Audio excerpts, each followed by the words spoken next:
Jacksonville. The child was born who couldn't sit still. 86 years later with no regret. You know that man can't sit still yet. The Great Depression couldn't get him down. He worked for his dad's store in town, collecting money in small amounts. Poor whites and blacks in their furniture accounts. Stetson Kennedy wants us all to be free. Stetson Kennedy wants us all to be free.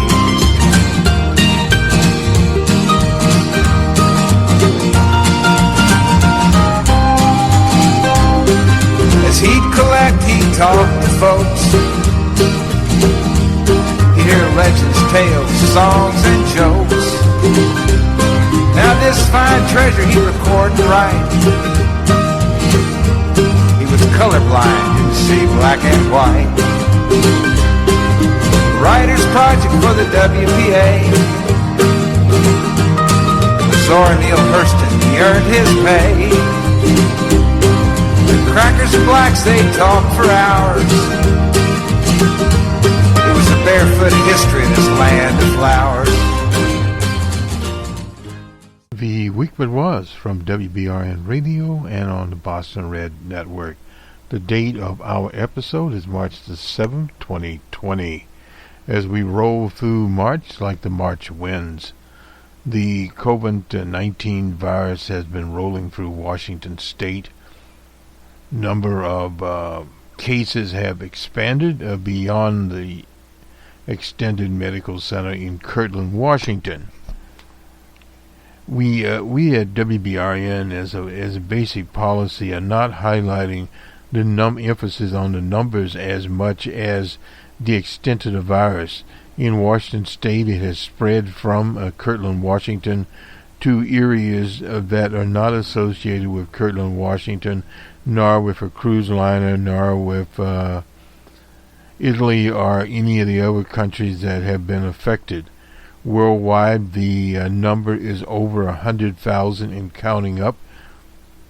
That is basically the way our tracking model, we've been tracking this at Cranston Analytics for some time, using a model similar to the Ouija board model that we use in politics, and also the seesaw model, which is used in macroeconomics.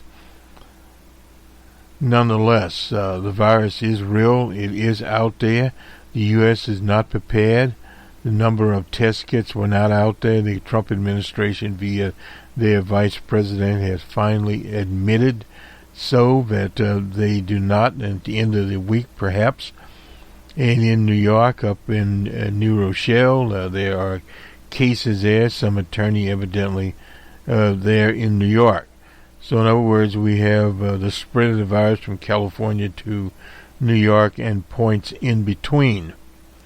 So it is a virus that is in various areas. Now, one thing to remember about this, don't panic, because although you have 100,000 plus cases now reported in China and in the world, you have a death rate is a little higher than influenza, but which is in the COVID virus family, but nonetheless it is roughly less than 3%.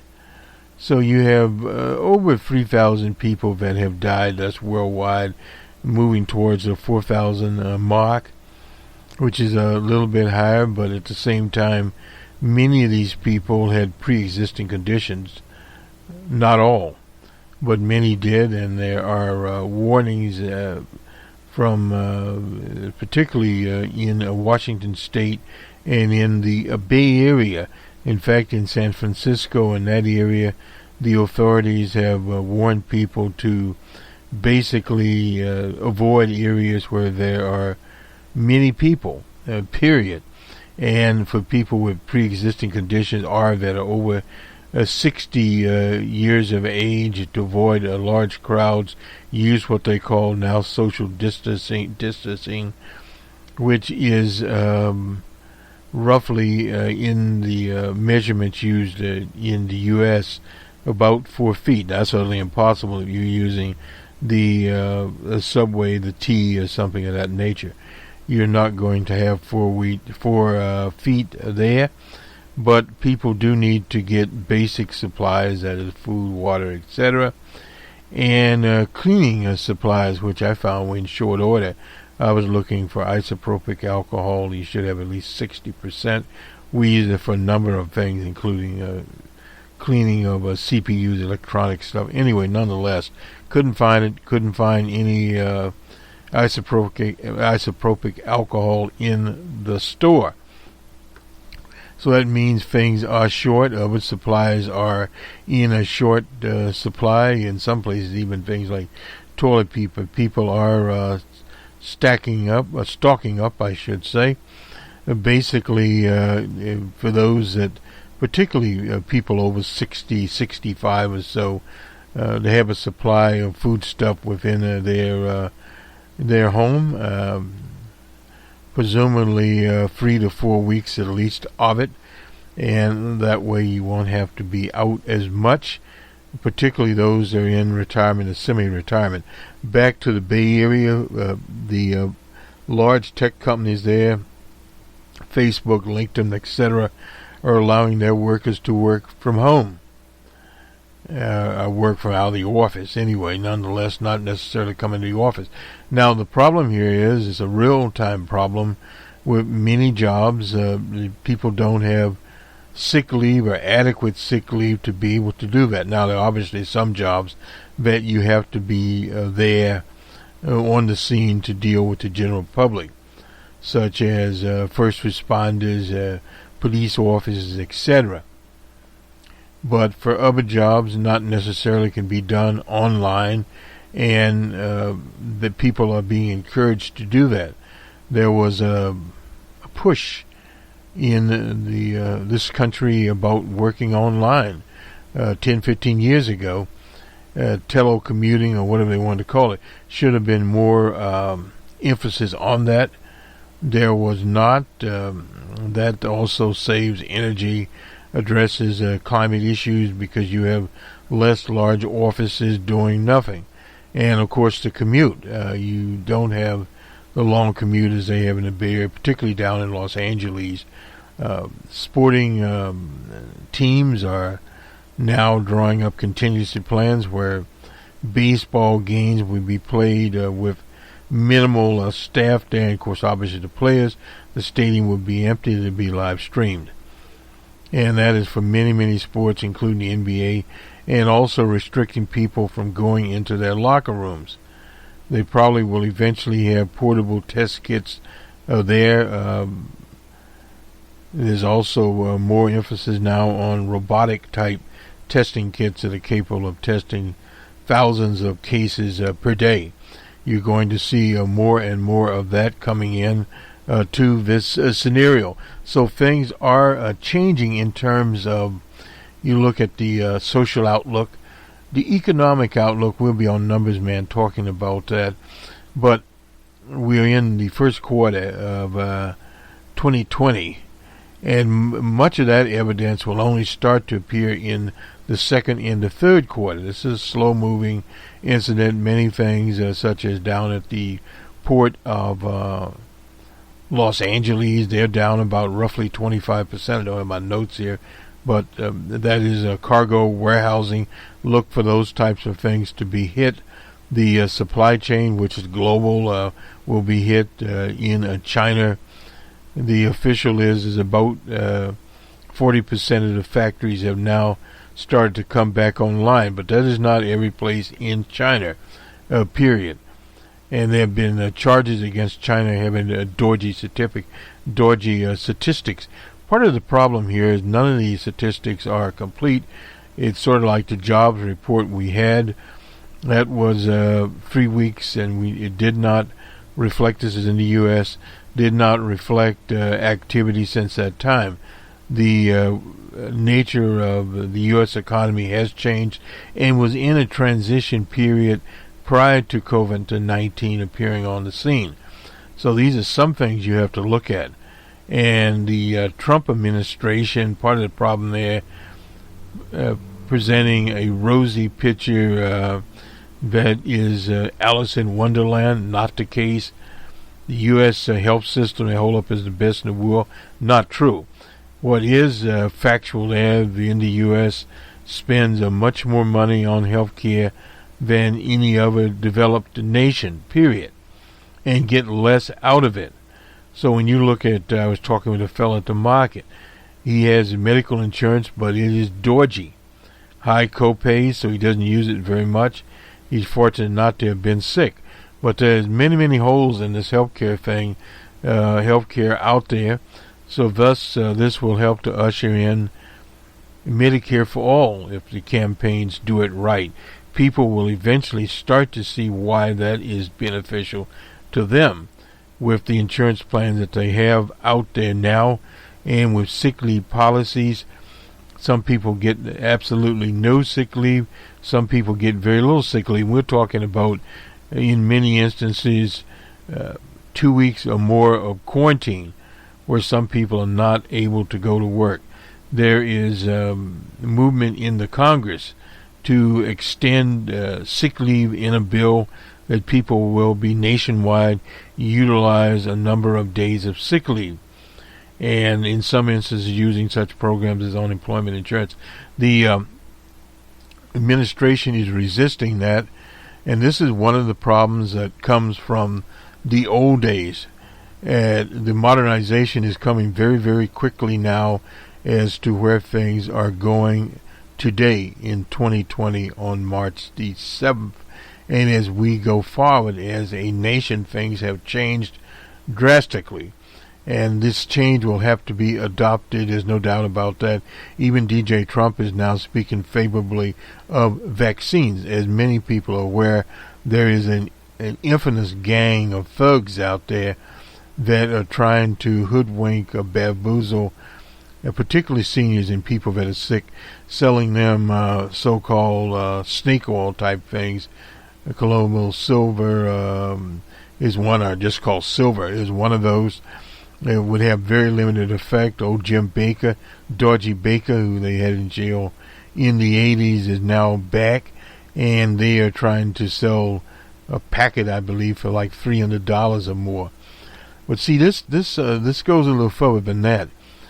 What you have here is, in a polarized nation, pointed out by some commentators, there are people that follow DJ Trump, and they believe this is a contest between the Trump followers and the rest of us, period. It is not a contest. That is like saying that comparing A person to B person. Totally faulty, it's never been clear. But when you have this kind of dodgy battle, you get back to the old maxim, science is science, and COVID-19 is pure science. So that is one of the things that has to be corrected immediately. And then we get to the issue of conspiracy theories. These characters have been running amok around for a very long time. The Flat Earth gang, who would believe in such silliness as that. But what happens is, and this is the whole idea, you have people believing in Flat Earth, believing in rocks, believing in all kinds of quackery. Well, you have a people that you can't address in any kind of realistic approach. You cannot educate those people. So what you have to do to those kinds of people is literally you have to quarantine them, and that's up to some of the social media. They've been working on that, getting rid of these absolutely false statements, but they go around through not only that, people text those around, and that part of the gang is susceptible there. We at the Ouija board model have been looking at those people. We don't have those types of people in our model to begin with, but now we're looking a bit deeper, at what kinds of personalities form those people. I was just looking at a book here. I've about halfway finished by Robert Smith called A Rage in the Machine, and it's more about prejudice and algorithms, but and how to stop the internet making bigots of all of us. But that is just part of it. There's beyond that. There's this culture created, and these were the conspiracy theorists that created this. Those gangs, with the Burfers were one. You don't hear of them anymore because President Obama is no longer in the White House. But when President Barack Obama was there, they were talking about the birth certificate, which only an idiot would have that position, because states are the ones that certify people as being in existence in life and in death. They issue death certificates. They also issue birth certificates. And that is upon the state. But they had people that actually believed that. How do you focus a person like that? Well, you have to start with a situation that's based in idealism as opposed to materialism. Now, when you start talking about materialism, you're talking about science. When we speak of idealism, we are speaking of various things, voodoo, including religion, those kinds of things, intangibles. You can't put your hand on them. In other words, you can't prove them, period. Or some would say disprove them, but that is a big problem there. That's exploiting people's ideas and commercializing it.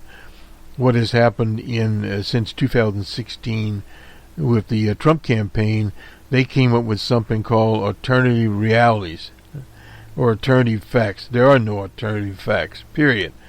But if they can get enough people to believe that, then you have a very dodgy situation. And what has happened now in COVID-19, that science itself, this is pure science, this is nothing else, and people either have to, as the minister from Chicago, Minister Liz Farrakhan, said, they either have to take it or leave it alone. That is the only choice that they have in this whole scenario. They can believe that it is spread, or they can believe anything they want. The Tooth Fairy went out in the Washington desert and put it out there. Well, if they believe that, well, they believe that. But you understand what they're working with, what we are working with. That is on the political scene. The economic scene, where you look at the markets, we've been monitoring those in our seesaw model. They're up and down, there's no doubt about that. That situation, and they will continue to be up and down. And some people, I was talking to a guy the other day talking about his IRA. We've always opposed those, this is Mike, but nonetheless he lost about $18,000. Well, there'll be more losses. Now, how people digest that or see that, well, that is their concern. That's why on our programs we don't tell people how to vote. We present people with information, and we explain to people whom we are supporting. Of course, we are supporting Bernie Sanders, and why. What they support is their business. We have Uncle Carl Rove here, and then we'll get to some polling and try to deep dive. Incidentally, this week some of the candidates obviously dropped out. Bloomberg being the big one. He spent over $200 million in those 14 states that it was on so-called Super Tuesday, a national regional primary, if you want to call it that, and he disappeared. And little Petey out of South Bend disappeared also, and Amy Klobuchar out of Minnesota, period. And they all endorsed Joe Biden along with Beto O'Rourke. They all jumped on the Biden bandwagon. Beto campaigned for him in Texas, and there's some of the reasons there. Now Amy Klobuchar is running around Michigan. They're campaigning in Michigan. Bernie wisely canceled a rally down in Mississippi.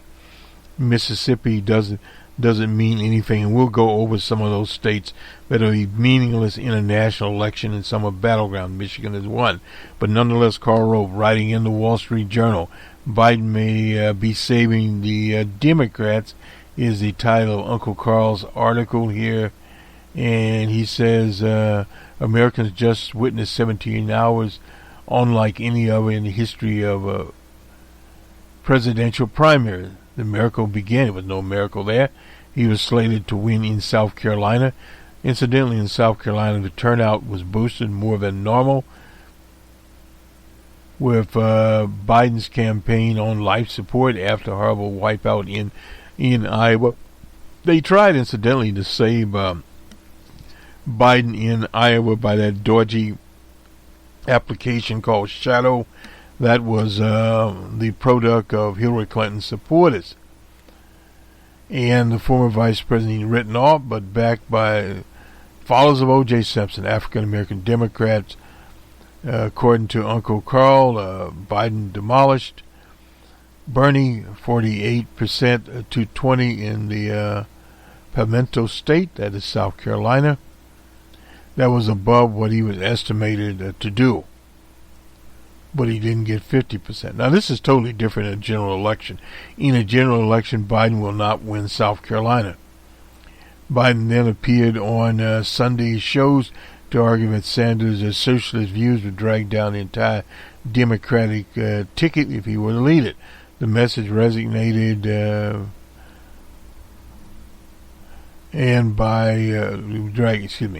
message resonated Monday. Amy Klobuchar, Little Petey, withdrew from the race and endorsed Biden in Dallas, and joined by Beto O'Rourke, who I guess had been driving around El Paso ever since he dropped out. Anyway, nonetheless, with virtually no organization advertising a time to campaign on Super Tuesday, Biden won at least 9 or 10, actually, there were 10, including substantial delegate hauls in Texas, North Carolina. Now, Texas was one that Biden was, because of the Democratic Party shape in Texas, hasn't won an election in so long they forgot about it. They're still looking for Rev Yarborough. Anyway, Rev Yarborough, incidentally, was a progressive leader in Texas, and that was the reason President Kennedy went to Texas. Anyway, so North Carolina. We expected to win North Carolina. North Carolina is a more conservative state. And Virginia, a state that Bernie was never really in. Now, the state here that, big question mark here, the Commonwealth of Massachusetts, Liz Warren's home state, she came in third there. But the Democratic establishment in Massachusetts had favored Biden. And also you have what's called the uncommitted. A large number of those people also voted there. Now, Minnesota was different. That would have been Amy Klobuchar. She would have won that state nonetheless. And, of course, you also had other elements there that were backing Little Petey and Bloomberg. So when all those elements, except for Bloomberg, were raced out, that left Biden and Bernie. Biden first, Bernie second in Minnesota. Now, those states will count, and so will Virginia, will be a battle line. In fact, Virginia today has just passed some gun laws there that they said they were going to pass. They only had one that they did not pass, was the assault weapon ban. But they did what the voters elected them to do. And they flipped their assembly there in the state of Virginia. And North Carolina is obviously a different one. It helped that money didn't buy political love, according to Uncle Carl, for Bloomberg, known as Mini Mike. He spent, could reach $800 million, and it only won him some more. The Americans some more. Third place finish in most states, but he'll take it. Bloomberg's campaign counted on a Biden collapse, but the vice president rose from the Político did and won the week decisively. He did indeed, and now the Republicans are trying to subpoena his son, Dodgy Biden. And how that will play out will be very, very interesting. On ordinary circumstances, the DJ Trump disinformation attack machine would bear Dodgy Biden. But now there is COVID-19 out there. Haven't seen that many people talk about that. And then Liz Warren may have been the biggest loser. She ran third in the Commonwealth. That was one below, failed to track 15% in her native Oklahoma. Sometimes people who know a politician best dislikes her most. Well, that is just a cheap shot at Liz Warren. Liz Warren's been in the Commonwealth for many, many years, living there in Cambridge. I thought it was Biden's night. Super Tuesday still has a bright spot for Bernie. It will take days to finish counting ballots, but Biden's leading delegates gains from victories in the South and Southwest, mostly South, will likely be cut to between 50 and 70 when California's final tallies end, and we'll speak of that in a minute here, with some 60% Democratic delegates still to be selected. That isn't a big gap. The contest is far from over, and we agree with Uncle Carl on that. Bernie appeals, he says, to Latinos, young people, progressive voters. That'd be interesting how Liz Warren votes go. Some of those votes will go to Joe Biden. I'd be very surprised if Bernie gets around 40% of those voters from Liz Warren. Anyway, that tells you how it goes. Framing the contest as a question of electability is fine, but it would be more effective if the former vice president pointed out that Sanders' external views and values are not those of ordinary Democrats. He's been pointing that out. Sanders is a true socialist. Well, he's actually, in the world scheme of things, a true social democrat, whereas most Democrats support capitalism. Well, if they knew what it was, they wouldn't abide with reforms and restraints. Well, reforms have been around forever in America with so-called American pragmatism, but it just isn't working anymore. They have to modify. The example is COVID-19, and we're now talking about sick leave. In many places, sick leave is guaranteed. It's but the amounts, now we're talking about 14 days plus of sick leave, totally different situation here. An extreme isolationist and adamant protectionist. He'd eviscerate U.S. Security. Biden needs to take seriously his rival desires and programs to change the American government. And what we're talking about in terms of national security, we're talking about Wilsonian foreign policy. It's a racist foreign policy that's been around for a very, very long time. And the economic and cultural fundamentals, that's being changed not by Bernie, but by COVID-19. It's as we talk here. This isn't the first time Democrats have faced an attempt by extremists to hijack their party and transform America. FDR realized that, how radical Henry Wallace was. He allowed the party leaders to remove the Iowan in 1944, and they got give 'em hell Harry S. Truman out of Independence, Missouri, outside of Kansas City, who were in sync with those of Roosevelt. Roosevelt was a reformer, and not much of a reformer at that. He was forced to do many, many things. Now, Harry S. Truman himself tried to get national health care. Roosevelt did not push national health care, but Harry S. Truman did. And Harry S. Truman was a fan of the working man. Let's look at some polls here, and we'll see where we are.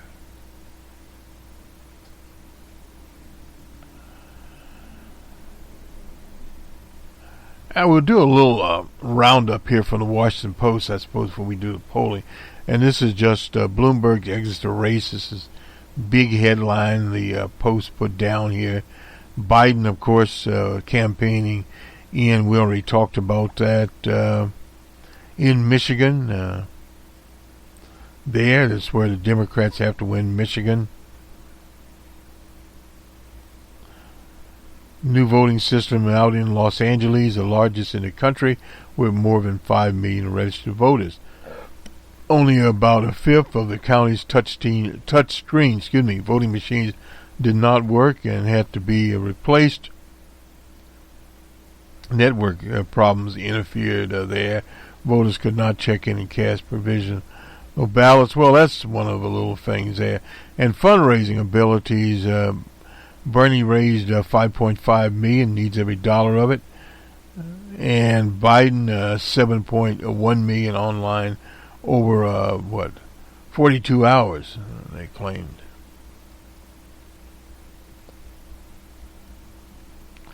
And these are just out in Washington State. COVID-19 has some problems there. The Democratic Party didn't postpone our big dinner. I guess they went home and had it. Jana Paul, I hope that's how I pronounce her name correctly there. And they are moving on with it. Washington State has mailed out ballots, which is very good. Period. Calls to unity from Joe Biden. And just the extent of what was going on, Biden said flanked by more than a dozen supporters, including the mayor. And this is what you'll see that Biden had. Same thing here with Monster Clinton, Erica City. And you'll go in state after state that he was in, including this character Tom Perez, and absolute, not anything. Oh, this is Maine. Now, Maine, I guess, was called on the 4th of March with 83% of the ballots in. Biden got 34% to Bernie's 32.9, almost 33%. So a little over percentage point between them, and Liz Warren got over 15.9 there. And the state of Maine changed from a caucus state where Bernie won it by 64%. I remember also Barack Obama won Maine to the Hillary's 39%. Period. And Bernie has talked about how much he likes Joe Biden on a personal basis, but of his type of politics. Sanders, who asked about new ad, begins airing that he showed him working with Barack Obama. The senator said, as he has in the past, that he and Obama were not the best friends, but they talked and talk every now and then. He said that the ad was an effort to clean up lots of dishonesty about his relationship with Barack Obama. Well, you know, Barack Obama made history, no doubt about that. We supported Barack Obama, and in most of his endeavors, except for some foreign policy, in our opinion, was forced on Barack Obama. And even in the affordable health care, there was emphasis to get single payer in there. Some blue dog, yellow dog, what do you want to call them, Democrats did not let it in. That was part of the problem out there, and that's what you have in politics. And we are cleaning up some of that. That has to be cleaned up. That is the reason Bernie has to move on and send Bernie a couple of bucks. Bernie needs it, and going all the way to Milwaukee. Now, some of this starts going to start clearing up as people understand what's going on. Incidentally, from out in Wyman, and Secretary of State out in Washington State, telling people not to lick their envelopes, but they mail those ballots in on. Now, that primary be on March the 10th also, as in Washington State. There's some of the things we bring in here. Okay, very good. Now, what Liz Warren will do, we don't know. Incidentally, I've been looking at a paper written by Rachel Bitkofer. Here is an analyst out of the D.C. area, and she has some interesting things. We will do a review of that later in the ball game, so to speak. Let's look at some of the polling here from Real Clear, and we'll also look at a poll by Mr. Gomez here. As soon as we get this on here, we don't have a lot of polls at this point in time, but we do have some from Friday. Now, this is the Washington State poll here. It's kind of interesting. Democratic primary. This is King TV, Survey USA, and I'm not certain when this poll was taken, but Evidently, it had Biden up by 1 point in Washington State. Washington State is usually very good for Bernie, and it has Bernie at 35, Biden at 36, and Liz Warren had 10 in that state. Now, Missouri, this is an Emerson poll, Emerson Polling Company, has Biden at 48 and Bernie at 44, and Coach Kelsey Gabbard played into that particular poll with 2 points there. And Gonzalez poll, this is out of Maryland. We'll look at it in a minute here, has Bernie up by 4, 23 to 19 there, and evidently Bloomberg was still in a race. He had 15. He'd been in third place in Warren, Buttigieg, and Amy Klobuchar. Those are no longer in the race. And then Morning Consult, that is a national poll. That's Politico, has Biden way ahead by 16, 54 to 38. That was the sort of thing we had at one time there. And then Chelsea Gabbard has 2. Now in Florida, the St. Pete poll is even more horrendous. They have Biden at 61, Bernie just at 12. And of course, this is back when Bloomberg was in there. He had only 14 according to them. Now we go to Arizona. This is Trump versus Biden in the state of Arizona. PPP out of North Carolina. Biden up by 1 with Bernie. Let me see here. Trump's up by 1, and Maine, Biden's up by 10. This is with Trump and also Bernie Sanders there. Then we go down to Mississippi. This is Mason-Dixon. Oh boy, what do they have to say? Trump's up by 15 and over Biden, and 23 there. You can see where that's going. And out in Arizona, PPP, McSally and Kelly. Kelly, of course, being the husband of the congressman that was shot out there. Kelly's up by 5. Most polls have shown Kelly to be up over McSally. And in the Maine, this is Collin and Gideon. Gideon's up by 4. Collin's going to be a very close race. And to Mississippi, Mike Espy, African American, is behind by 10 points over Hyde Smith, Klan groupie. And let's see, we have the approval rating here. Ipsos at 44. That's Reuters. Morning Consult, Politico at 44 also. So those are 2 of the ones that we have. Now let me just jump over here. Gomez. This is the Maryland poll here. Gomez up here. Let me just get. All right. And this is taken on the 6th of 6th of March. Gonzalez. I don't know why I keep calling him Gomez. This Gonzalez graduated cum laude from the University of Baltimore. Well, I'm not sure about what he is there. Evidently worked for Mason-Dixon at one time. Anyway, we'll look at some of this. Statewide, Bernie Sanders at 29 according to this, and Biden at 19. And with African Americans, Bernie has 14%, Biden has 30%.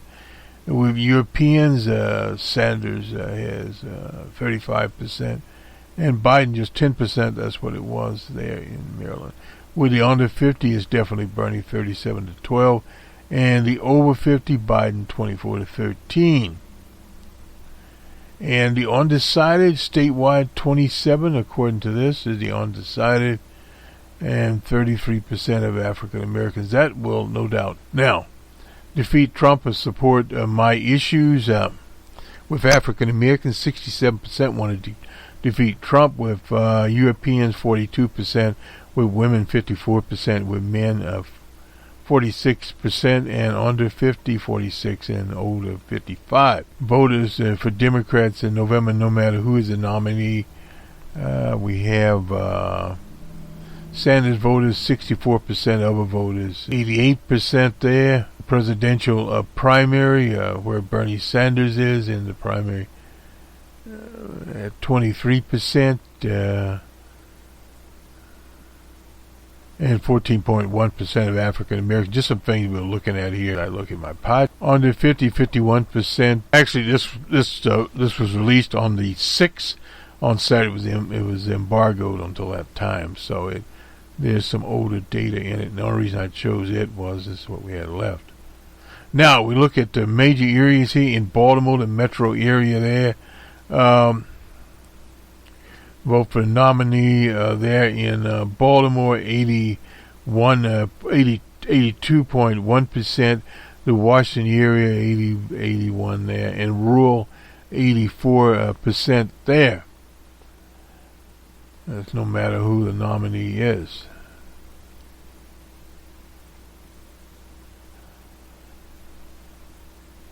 Sanders voters, 49% are there. 49, another candidate, 83% there. So it's looking kind of at Democratic primary sample demographics. So who were in the poll, African Americans, 49.2, Europeans 42, and others, refusals. Gender, females were 61% of this poll, and males were 39%. You can see where that was going. And 18 to 39 were 24% of the poll, and 60 or older were 31.1%. And we start classifying the metro areas here. Baltimore City, 32.5.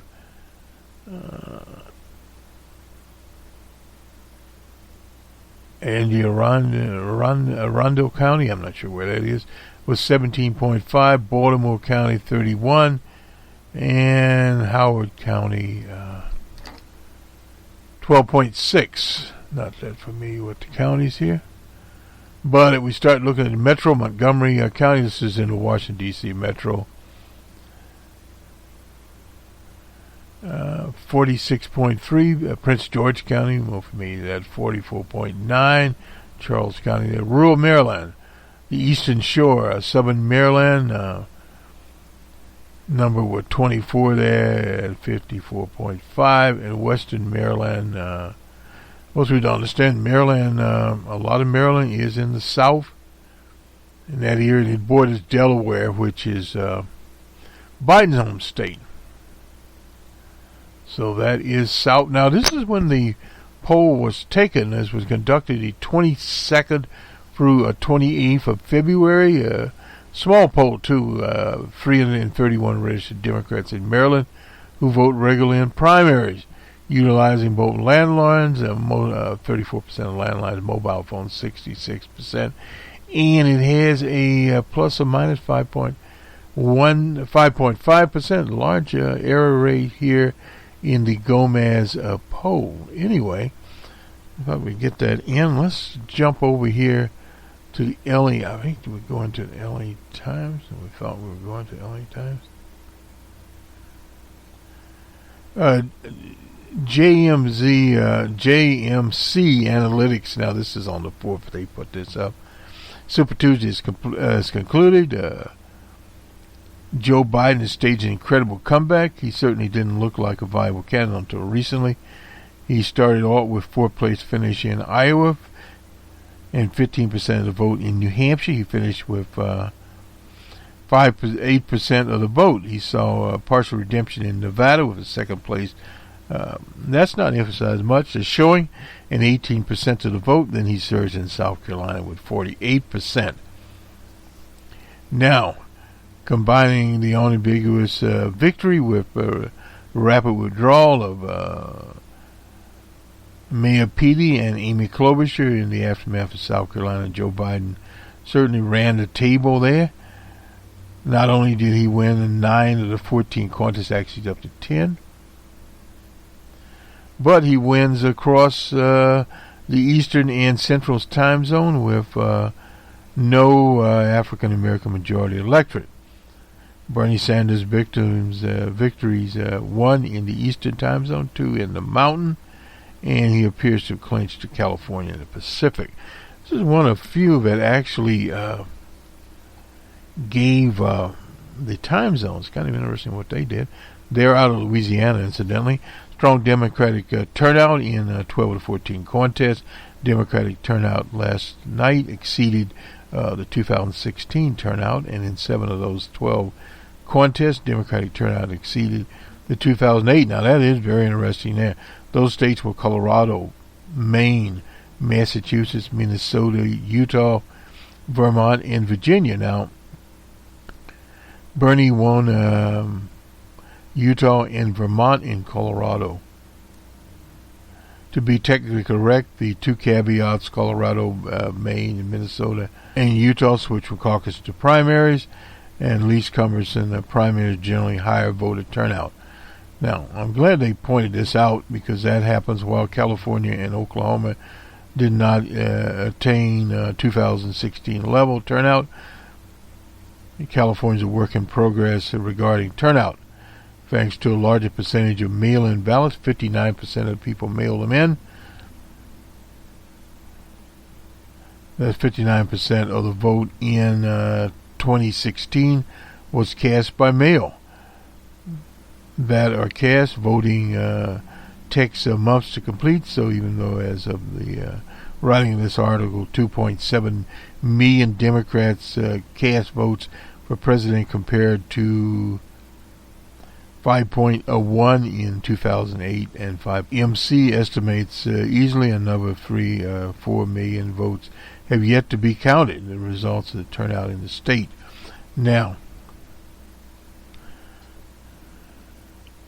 Bernie Sanders winning 4 states, and we talked about that, keeps him in the race, although he's clearly has lost any perception of dominance outside of the 51% he received in his home state. He did not exceed 36% in any state. Those victories are considering him getting marginal competition in the liberal swing lane from Warren, who not only lost her home state of Massachusetts, but outside of Mass, she couldn't obtain more than 17% of the vote in any state.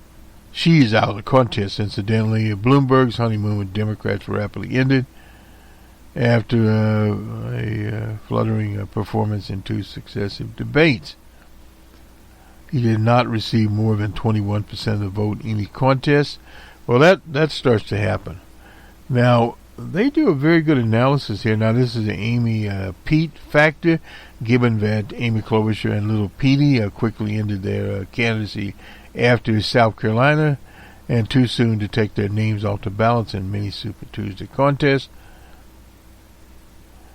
Did their diversion of moderate vote hit Joe Biden? The answer is clearly no. One thing Biden did win 9 of 14 contests, and in 4 of those contests, Sanders won only in California. Didn't combine the vote of combine the vote of Buttigieg, Klobuchar, and Biden surpassed Bernie's vote. Even then, only barely. The salient point here is that Biden's late surge was strong enough to where their withdrawal didn't, in the end, materially matter or hurt him. Well, have a little disagreement there. In states like Minnesota, it helped him, and it actually helped in Texas. Although Texas had early voting, there were a lot of people decided at the last minute and did come and take the call of Beto O'Rourke. Anyway, there were 11 more contests. There are, Louisiana is the 12th. That's on April the 4th. 6 of those contests are next week. Idaho. Bernie, I believe, won Idaho the last time around. Michigan, Mississippi, Missouri, North Dakota. I think Bernie perhaps won North Dakota. And Washington State's going to be very interesting out there. Bernie normally does well in Washington State, given that the contests have gone so far. Mississippi, Missouri, and North Dakota, I wouldn't doubt that. Go to Biden. Idaho and Washington are likely to support Sanders, we'd agree there. Michigan is a wild card. It has African American union members, likely Biden voters, but Bernie could pull an upset. Bernie won Michigan the last time around over the monster. In conclusion, this has rapidly come down to a Biden versus Sanders race, and Joe Biden is, for now anyway, in a commanding position in the contest. And this is JMC Analytics. Now this is from the LA Times here, dated on the 6th, actually. 32% of ballots cast in Los Angeles County remain to be counted as of Friday, leaving undecided the outcome of some races, including contest for district attorney. Very sort out there. The county register office said it has counted 1,447,938 votes as of Friday. It estimates that 678,050 ballots remain to be counted. That's over 500,000 ballots in LA County alone.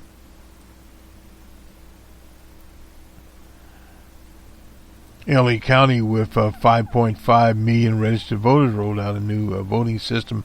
We talked about that earlier.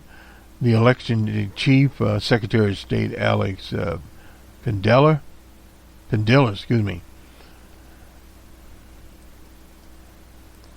I am beyond frustrated and disappointed in what I saw on Tuesday, and I'm committed to making sure it doesn't happen again. That's what Padilla said.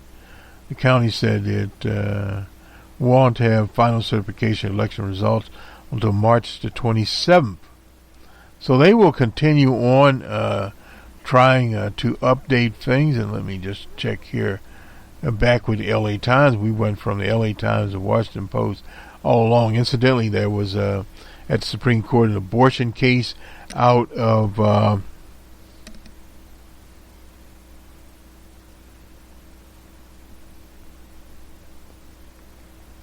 was that the Alabama one? There's so many of these abortion cases. Incidentally, Mick Mulvaney has been ousted from as the temporary chief of staff for DJ Trump, and now Mark Meadows, Freedom Caucus, and a right-wing nut, is in that position.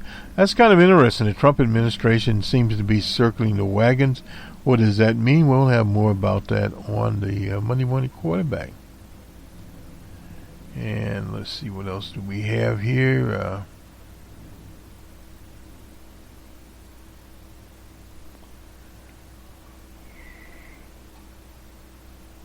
Now, this question about will insurers cover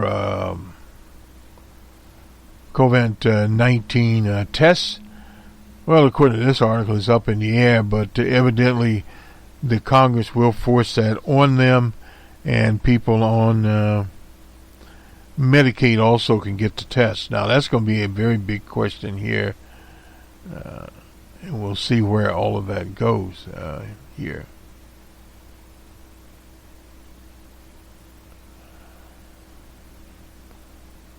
And let's see here. McCoy Tyner is dead. We remember him. He played with John Coltrane. He was 81 years old. As we get down some of the remembrances here, we'll put some of those over on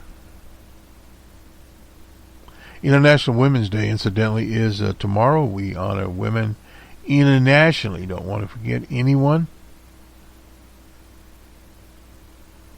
And this is from the LA Times. Let's just see if I can get back to the Washington Post here and get that one case, at least a headline in the Washington Post. And there's a case, and we'll get that on the Monday Morning Quarterback. There's a couple of cases there. This is, let me see here. Oh.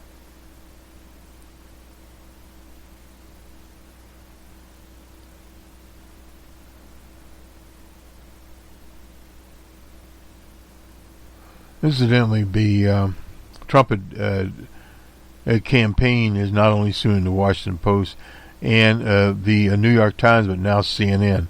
Defamation is the issue there. We'll speak some about that and see where we're going.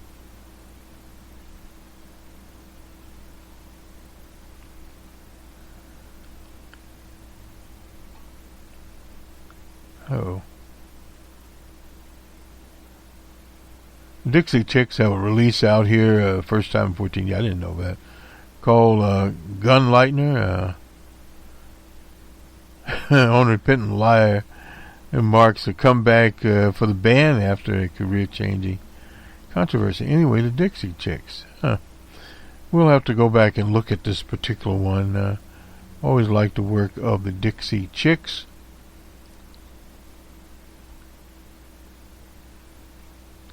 And no doubt last week was the Super Tuesday, and of course COVID-19 stole it from them. The conspiracy theorists blame U.S. for COVID virus. China is happy to encourage them. Oh boy. The nutcases are at work here. Period. A lot of that coming up.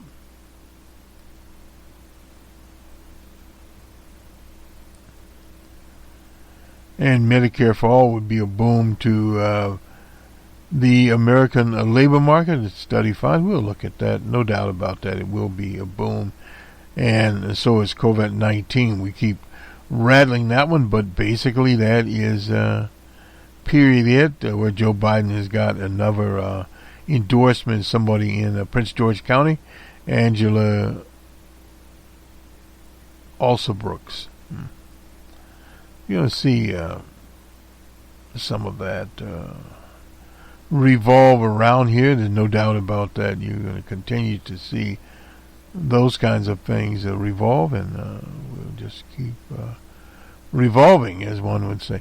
I didn't find any on the recent lawsuits, but I will get that on CNN and their lawsuit. I thought perhaps we would, but we did not, or were not able to do it. Nonetheless, have a good weekend. We'll see you on the Monday Morning Quarterback on the political side.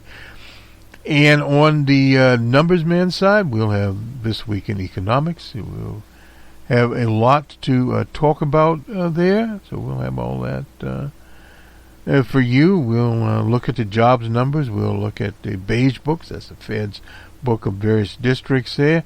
So a lot of information and what's behind the numbers also. And hopefully we'll get this open source report finally out. Boston Red and Jerry Pippin broadcast booth. Good day.